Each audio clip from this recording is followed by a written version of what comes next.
The excerpt in the book is unreadably strange. Something Oscar was so kind not to mention when I sent it to him. So I'm just going to read a small scene from the book. It's 4 pages, so it won't be long. It'll take me about 9 minutes, I think, to read in my pace. I know I'm like the most un-Korean human in the world. But all my characters are Korean, and we're in North Korea. So, you see, it's deep into the book. Our narrator is an interrogator in Pyongyang. He writes what he calls biographies of citizens that have run afoul of the state. When he's done with the biographies, he then robs these people of the last things they own, and before they head to the gulags. And this is how he came into possession of a can of peaches from a factory that was closed because of botulism contamination. Our interrogator's parents claim they're blind, but our interrogator is not so sure. He's about to defect, and taking care of his parents is his last concern. I was almost never home in the middle of the day. When I reached my housing block on Sunuju Street, I climbed the 22 flights of stairs to our floor. There, I removed my shoes in the hall and silently opened the door. Inside, the loudspeaker was blaring, and my parents were at the table with some of my work files spread open before them.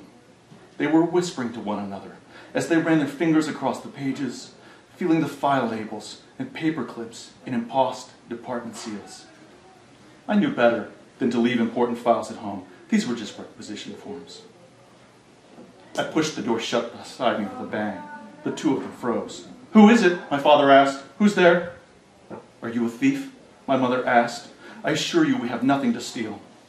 They were both looking right at me, though they seemed not to see me. Across the table, their hands sought one another and joined. "Go away," my father said. "Leave us alone or we'll tell our son." My mother felt around the table until she located a spoon. She grabbed its handle and held it like a knife. "You don't want our son to find out about this. He's a torturer." "Mother, Father," I said, "it's me. No need to worry." "But it's the middle of the day," my father said. "Is everything okay?" "Everything's fine," I told him. I walked to the table and closed the files. "You're barefoot," my mother said. "I am." "But I don't understand," my father said. "I'm going to have a long night," I told him, and some long tomorrows to follow. "I won't be here to cook your dinner or help you down the hall to the bathroom." "Don't worry about us," my mother said. "We can manage. If you have to go, go." "I do have to go," I said. I walked to the kitchen. From a drawer, I removed the can opener. I paused there at the window. Spending my days underground, I wasn't used to the midday brightness. I observed the spoon and pan and hot plate my mother cooked with. "I think you're afraid of me," I said to them, "because I'm a mystery to you, because you don't really know me." I thought they'd protest, but they were quiet. I hefted the can of peaches, and at the table, I took the spoon from my mother's hand. "Well, you won't ever have to worry again," I told them, "because today, you're going to meet the real me." I sunk the opener into the can and began to cut a slow circle. My father sniffed the air. "Peaches," he said. "That's right," I said. "Peaches and their own sweet liquor." "From the night market?" my mother asked. "Actually, I acquired them from a friend," I told her. My father inhaled deeply. "I can just see them," he said. "The thick juice they're in, the way they glow in the light." "It's been so long since I've had a peach," my mother said. "We used to get a coupon for a can every month in our ration book." "Oh, that was years ago," my father said. "I suppose you're right," my mother answered. "I'm just saying, we used to love peaches, and then one day, you couldn't get them anymore." "Well, allow me then," I told him. "Open." Like children, they widened their mouths. In anticipation, my father closed his milky eyes. I stirred the peaches in their can, then selected a slice. Passing the bottom of the spoon across the edge of the can, I caught the dripping syrup. Then I reached and slipped a slice into my mother's mouth. "Mmm," she said. I fed my father next. "That, son," he said, "was a peach." There was total silence except for the blaring of the loudspeaker as they savored the moment. In unison they said, "Thank you, dear leader Kim Jong-il." "Yes," I told him, "you have him to thank." I stirred the can down, hunted down the next slice. I mentioned to my new friend, I said. "Yes, a friend from work?" my father asked. "Yes, a friend from work," I told him. "The two of us have become quite intimate. He's given me hope that there is love out there for me. He is a man who has found true love. I've studied his case very closely, and I think the secret to love is sacrifice. He himself has made the ultimate sacrifice for the woman he loves." "He gave his life for her?" my father asked. "Actually, he took her life," I told him, and popped a peach in his mouth. There was a quake in my mother's voice. "We're happy for you," she said. "As the dear leader says, love makes the world go round. So don't hesitate. Go find that love. Don't worry about us. We'll be fine. We can take care of ourselves." I spooned a slice of peach into her mouth. It caught her by surprise, and she coughed. "Perhaps, from time to time," I said, "you've seen me writing in my journal. It's actually not a journal. It's a personal biography.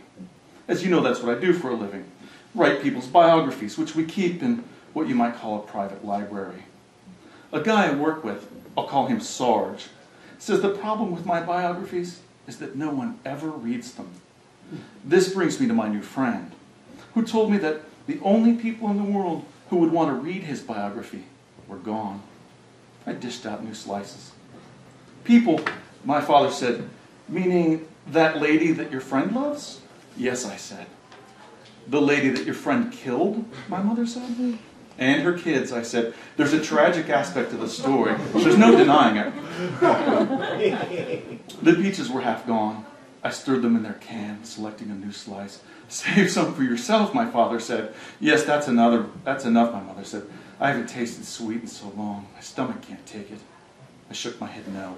"This is a rare can of peaches," I said. "I was going to keep them for myself, but taking the easy way, that's not the answer to life's problems." My mother's lips started to quiver. She covered it with her hand. "But back to my problem," I said. "My biography and the difficulty I've had writing it. This biographer's block I've been suffering from, I see it so clearly now.